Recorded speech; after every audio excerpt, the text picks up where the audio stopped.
got an interesting topic to talk about today. Hey, we're back. Listen, MashUp TV is a production, okay? We're so excited today that we have our special guest. I'm going to say what I got to say. I'm going to say it with my chest. I ain't really.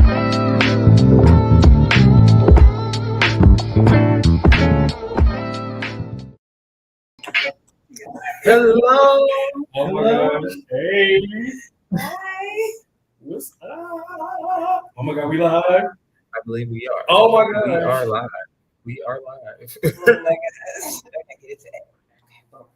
Okay. Welcome to another episode of MashUp TV. We are happy to see you all and see it is me, Jerry. Oh, it's Ashley. And I'm Brian. We're super happy to be here. We are talking a little bit about our new program under the Mindful MashUp Transformation Program. We're going to be talking about these healing circles that we are launching this week. Actually next week. So we want to talk a little bit about this and just tell you what we've been doing. And you know, we're doing our normal thing when we're like sitting and creating with each other. Enjoying each other's time and space and just being happy. How you feel tonight, Ashley? I feel really good. Good. That's good. I want to make sure that we're like streaming on like all the stuff. Actually, all right. I forgot to press the go live button on IG. I knew I was missing something. Oh. And now we're back. We're We're actually live on IG now. We live on We're live on Oh IG my now. gosh. Oh my goodness. I knew I was missing something. Oh. So we in there? We're in here now. All right.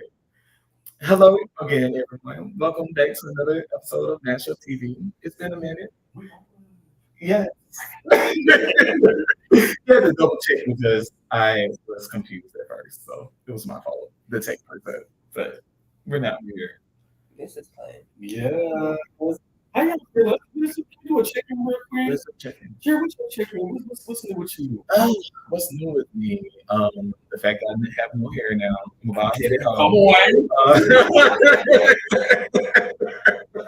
I'm really enjoying it, and actually me cutting my hair was out of grief, to be honest. It was a grief ritual for me. It's not something that I really had planned on doing, but like this summer when I lost one of my cousins, I felt led to do it.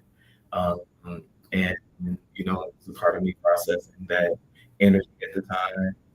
And I feel every time I go through like a big loss, so it changes you.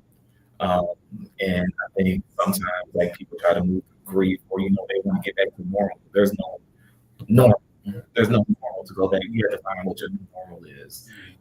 So me cutting my hair was a part of that process. So if y'all don't know what my actual face is like, you may not be recognizing me in public, which is always real funny right now. But yeah, I would literally walk up on people and they're like, hold up. They like sometimes when people have actually paid attention, so they may not recognize me at first. Especially the lawsuit picture on the wall. It Yeah, does. the lawsuit days. Okay, we love it. yeah. So how you been, Ashley? Oh, What to you? Yes. I've been good. This was really fun to be here with you all tonight. And right before we go on and press live the second time, I mentioned that, it just feels like a little healing circle being here with you. So being in the middle of you two is like really everything right now. So I'm feeling good. It's been a good day. Yeah. Oh, okay. So you said we got an echo, so let me mute these. Okay. Is that better? I think it probably should be better now. Thank you for letting us know. Thank you. Exquisite. Thank you for letting us know that. All right. Period. Brian. Yeah, so I feel good. It's a lot going on, but I am really just overly excited about things that are journey with MashUp, diversity, different revelations, and ideas, and even things that are warnings. I feel like I'm in a space where I'm just hearing clearly, and so like that's always really, really good. I love that. I love that. I feel like that takes like to Mhm, be in that space, and it takes work to maintain that space of mhm, hearing clearly. Because sometimes you have to do different things. You have to remove the distractions. mhm, You have to figure out what is blocking you from hearing clearly. mhm. Yeah. So That's a different Yeah, I conversation for a can't different day, though. Okay. that's so powerful. That's so powerful. All All right. right, let's get to it. So, again, we just gonna talk about the new transformation program, but for those who are not aware, I want to give you just a little background on how the program even got started. Um, I do want to take a moment because I had a quick flashback to how we even like got started with that. And of course, Okay. I mentioned before we even got started, and I always say that I knew was gonna work with you. And then one of the first projects that we did, gosh, it was. God, how long ago was that? 2020. It was pandemic. 2020 in the pandemic, we was at Jerry's house, and we shot a whole series for Instagram Mhm. around Suicide Awareness Month. Yes. And when I Yes. was on my way over here, it hit me that Suicide Awareness Month, this was a full circle, speaking of Hitler Circle, a full Yeah. circle moment for us to be sitting here talking about mental health and why we do, what we do. And so, in the spirit of Suicide Awareness Month, we're going to make sure that we post information about, people who may be going through, Yes. and Yes. also, so like numbers of call recently. I know the Trump administration trying to take away all these outlines and stuff, but we still have resources out here. Individuals who are going through, we have our community. We got this series now. I'm sorry, I'm gonna come back. Well, suicide is real, and there are a lot of people who are struggling. So we're gonna be talking about that for tomorrow. But for this conversation, we're gonna kind of tie it into how we got here. So we started off doing some small videos with Ashley, and then somewhere along the way, we got this grant to do acquisition work. And in the beginning, we had the liberty to kind of create this program how we wanted to create it. And so we would do community events like the Art of Soul. Some of y'all may know that we maybe did some art and paint, some music maybe in the background, and infused with some yoga and meditation and mindfulness that Ashley led. And we did a series of other things, and we went through different phases of it. But let me just pause. I'll keep going through all the phases already. Actually, can we talk about just the evolution of the Mindful MashUp transformation program? You've been a part of it from the inception. Why do you feel like it's so important that we are doing this work? Oh my goodness. I mean, I have so many reasons. So, I'll just for an example, it's so important that we do this work because we need this. We need community, we need healing. We need to meet people exactly where they are. And more than anything, we need to meet where we are. Because every participant, they're a reflection of us. We're a reflection of one another. So everything that we offer is literally because this is what we believe is true for ourselves. And I believe that's what aligns with mindful mashup is definitely a mashup of our relationships and collaborations. And there's a mindfulness to be attentive to what a person needs and to be flexible and adaptable to that. And that's something I believe that we both really value. And so the evolution that we've gone through and that we continue to go through, it's because we want to continue to be ourselves and meet the community where we are. So we have like these very engaging things, interactive, and then also go into these more intimate spaces too. And so being like have our kids have me and say, what do I need today? Maybe today I need to be around somebody that I know loves me, cares for me, needs me, or be in a safe space. And then we need to have some more intimate, delicate conversations and have a space. So I feel like it's been kind of an evolution, I think. Oh, yeah. So beautiful. Yeah. Good. And then for you, I'm curious, just thinking about the mission of MashUp, right? How do you feel like this program has tied into our mission and why we do and who we serve? I feel like it's like a core tenet of like our mission and like the work that we do. I think it really represents a lot of who Master is, just because of how Ashley was talking about. A lot of the work is done in this collaborative nature, and like what we are really doing is trying to better the overall health of Black individuals, Black queer individuals, by helping them to be more themselves, to see themselves, to be themselves in a healthy way, to work through the trauma, And you may come in for a particular issue, but everything is interconnected. And we are providing spaces that allow us to deal with the entirety of ourselves. Yeah. So, Yeah. Okay. So, dang, y'all giving the conference answer, okay? Master TV Live. I love it. Okay. So great foundation. So we went through, as I was kind of giving an overview, we went through different phases of MashUp. We started off with, community events, then we did one-on-one therapy appointments with Ashley, who was leading that. And then we went to a cohort model. mm-hmm. Can we just talk about that transition from just how we started out to the cohort model and how that made sense to what we doing today? Absolutely. I mean, I'm just gonna put you on the spot a little Go bit. for it. I feel like you have the most eloquent perspective of the cohort because of the very particular things such as like participating in engaging. So how do you do that, like from a spiritual layer perspective? I got you.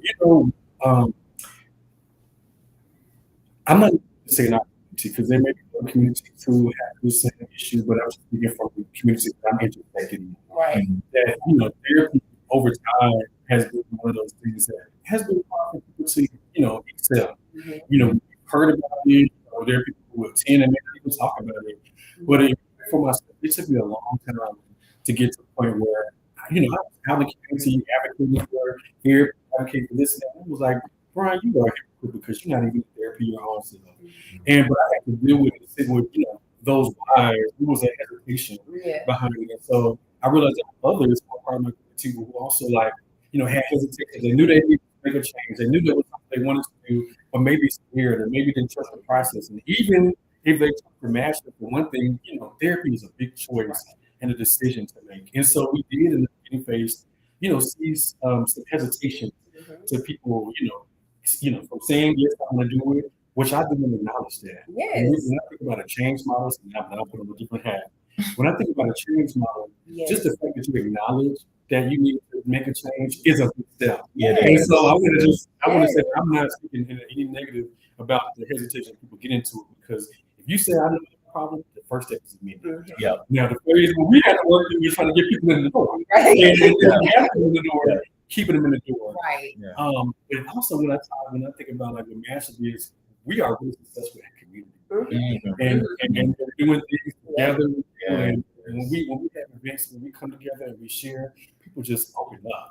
You know what I'm saying? And so we still have one-on-one therapy session with people who did that, but then we this is a cohort model because we say, okay, what does a support group, look like? What is this having a group of people who, didn't know each other, but coming for, who got common behavior that they want to change and can support one another.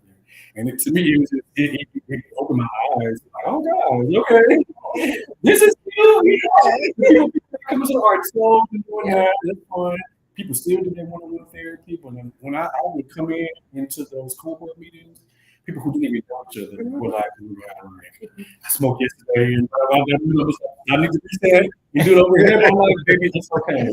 It's okay. I smoked this morning, but guess what? I smoked 10 cigarettes a day, and now I'm down to 8. Okay? And that's progress. That's progress.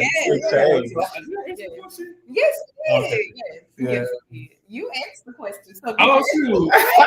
I'm open to that. Oh, no, but that's beautiful. That's beautiful. Okay, so let's move into the new Mindful MashUp transformation program.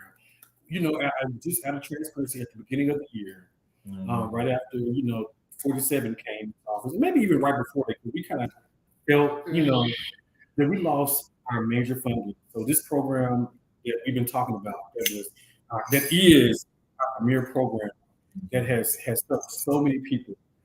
We literally have data that shows how impactful this program has been. We're actually going to be presenting this month in Charlotte, North Carolina at the State of Black Health Conference. All three of us will be going and talking about this program on a panel where people will be asking us questions about how effective our program has been. And so I'm excited about that. But we did lose funding, and it was a big chunk out of our budget to continue to do that. And we were offering therapy for free. Yes. We did not charge. We did not charge because we didn't want that to be a barrier.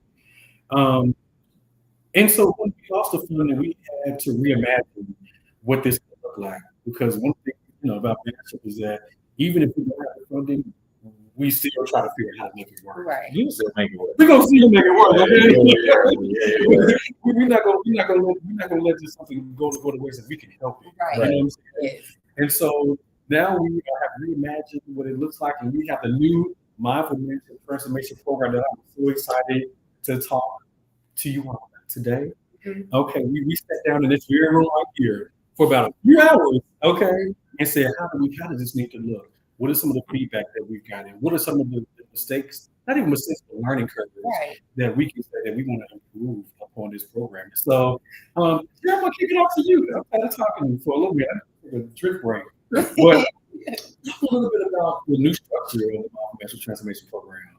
All right. So I'm really excited about it.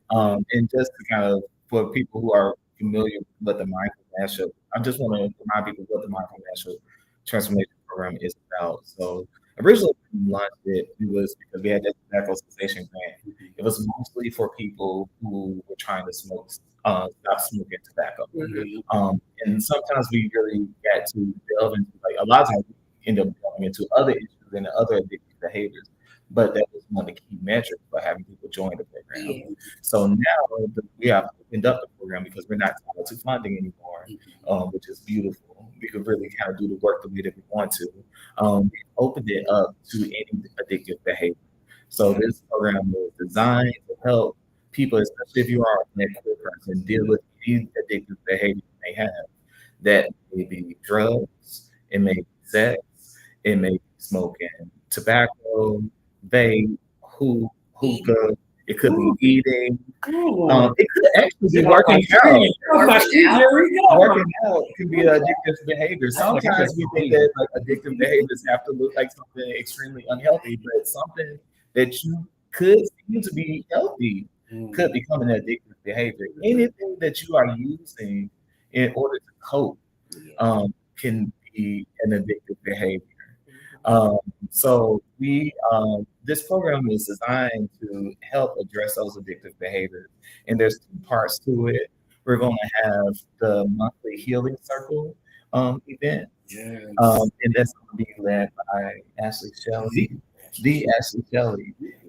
And unlike the cohort model before where people had to apply, these are going to be totally open, where each first day of the month, anyone can drop in and join the session. And we'll be working through parts of our framework to work through healing these addictive behaviors. So that's going to be one part of it. And then the other part is going to be our quarterly community events, which are going to be fun because we're actually doing one at the end of this month with Black Health Mental Village called Sunset Soiree. We haven't dropped the details for this yet, but it's going to be really cute. Actually, people love you. I know. That's not, of course, like I told you, you be that girl. Be that girl. Tell that girl. Yes. This is so exciting. Listen, the work is still going. We're still moving this thing along, and we really want everybody to come out and take advantage of this. Like, we literally have a resource where you can drop in, not charge anybody, make a donation. That's cool because we love a donation to help us continue to do this work. But we want you to come into a community, totally free. Totally free, okay? Yeah. And actually, we're going to different topics every month. Can you talk about some of the topics that we're going to be doing? Yes, I actually kind of really want Jerry. I like this. Maybe I'm a cause. Jerry, you really got into this one. The healing circle, I could tell you felt it, especially when we were playing. And I was like, okay, Jerry not letting us like put this one down. He is not playing about it. No. I feel like neutralizing shame, the first topic that we kind of on, I can also kind of feel that same energy behind you when we landed on that. Yeah. And so for you, I'm curious, you want to talk about like neutralizing shame, like our first topic? Yeah, so the first one, neutralizing, because I think the fact, especially when you talk about addictive behaviors, and we use the term addictive behaviors instead of what was the other term? Talk about what's the other way? Sorry. Impulsive. Impulsive behavior, or talking about in addiction. We try to make it. There's a lot of shame around it, and even if you're not even sure if it's like you're an addict or something or not, you may have a shame to even like open up about it. So like, how do we create a space of neutralizing shame? So like, because that's how things get bad when they stay in this dark space. When you feel like you can't talk about it and stuff, and all of a sudden, like, I mean, even like if you're addicted to maybe eating M&Ms, but if you know that you're eating M&Ms, fact, to a point where you're not trying to hide from other people because you don't want people to see that you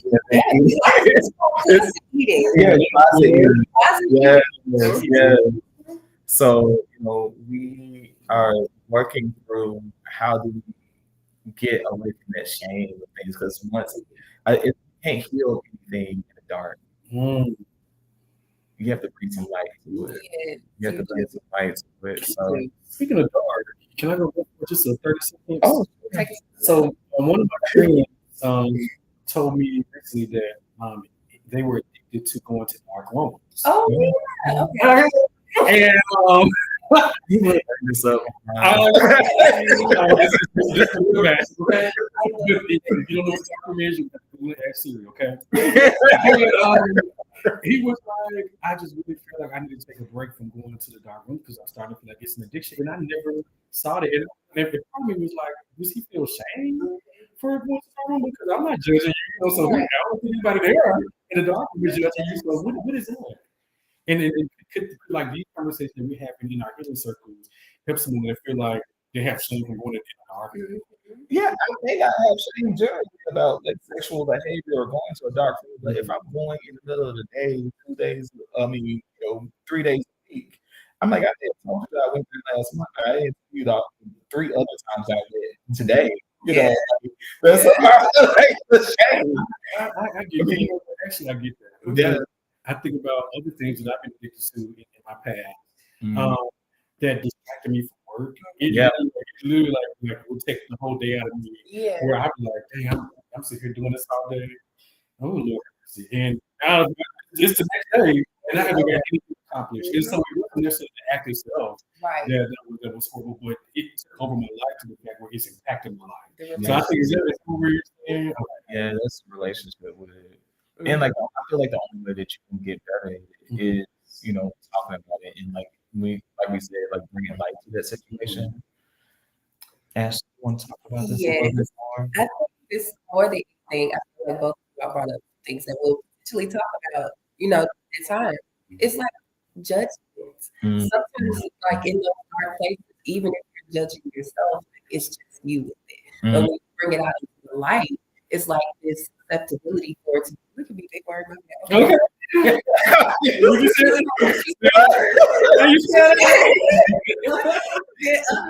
see it too, and even those who may be very non-judgmental or accepting and all these things, people project that self-judgment onto those external spaces. So there's fear that I could be judged, and because of that, you kind of take it inward. So then, of course, I'll tell you about the one time that I went, but I won't tell you about those other 3 times because I'm sitting in this place of like self-judgment. Yeah. So I really want us to make space to really talk about that. Those are the things.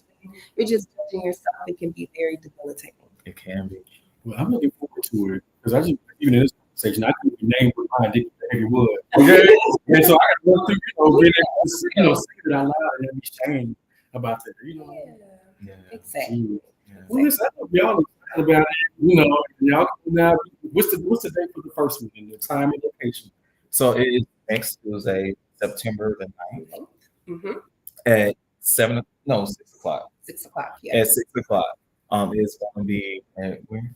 Parkview Towers, and the location is 210 25th Avenue North, and we'll be in Suite 601. But we'll give y'all all the deets when you register. You get the parking location when you register. So you go to the URL right below here at the ticket, www.nation.org/MMTP, and find out more about the Mindful MashUp transformation program. And then there's also a place for you to register for our first healing circle that is happening next week. So we hope that you come. If you're interested in, it's a judgment-free zone. No one's going to take any pictures of you, Right. anything like that. It's a safe place to share. Even if you don't want to be there in person, you could join us virtually. If you want to do that, you won't have to be on camera. And you can just sit and listen and engage with us, and we'll be talking through our guiding principles and how to start addressing identifying addictive behavior and how to stop working through that internal shame. So we hope that you all join us. If you know someone who may benefit from this program, please let them know about it. If you have any questions, we are available across all social media platforms. We can email or call us or text us. All that works. So yeah. Anything else? Actually, I would love for each one of us to give just a final just word or something. Just a little 30 seconds question to the final word takeaway or whatever you want to say. Feel that in your spirit. Who gonna go first? Who going first? You know what? I got Come on. Go ahead. You know, I'm just gonna drop the mic on this one, and then I'm gonna let my voice bring it on home. Okay. You know, where the mind goes, the body follows. Yeah. So whatever you choose to focus on, whatever you choose to lock in on, please know that that's where your body will follow. So you know, be very intentional, be very protective, be very soft, be very merciful, be very loving with those thoughts, because wherever you like choose to focus your intention, that's where your body will also follow. Okay. That's right. You got it. Okay. All right. So, our first topic next week, we're going to be talking a lot about neutralizing shame. And part of that, when I think about that, I think about the fact that we cannot heal ourselves through judgment and through shame. In order to heal ourselves, to really come from something to grow, we have to love ourselves through that process. So That's fair. I hope that we're all loving each other. Period. And I know with the spirit of the suicide and wilderness, there's this scripture that has been really in my spirit lately. And I realize it's like one of my favorite scriptures. And I don't know which part of the Bible is it, but I just know what it is. Okay. And it talks about being fearfully and wonderfully made. Yeah. And I just want to remind everybody out there that you are fearfully and wonderfully made, and you're created whoever that is, or you see that entity be created you exactly what they wanted to create you. And so you have purpose in this life. And if you feel like you know that there are people who love you like us, can reach out to us. We can't help you. We'll connect you with somebody that can. We love you so much. And yeah, that's all I get. Yeah. Period. All right. This has been beautiful. Yeah. Thank you all for joining us and for everyone who's rewatching this, whatever. We thank you. Yeah, people came on. Okay.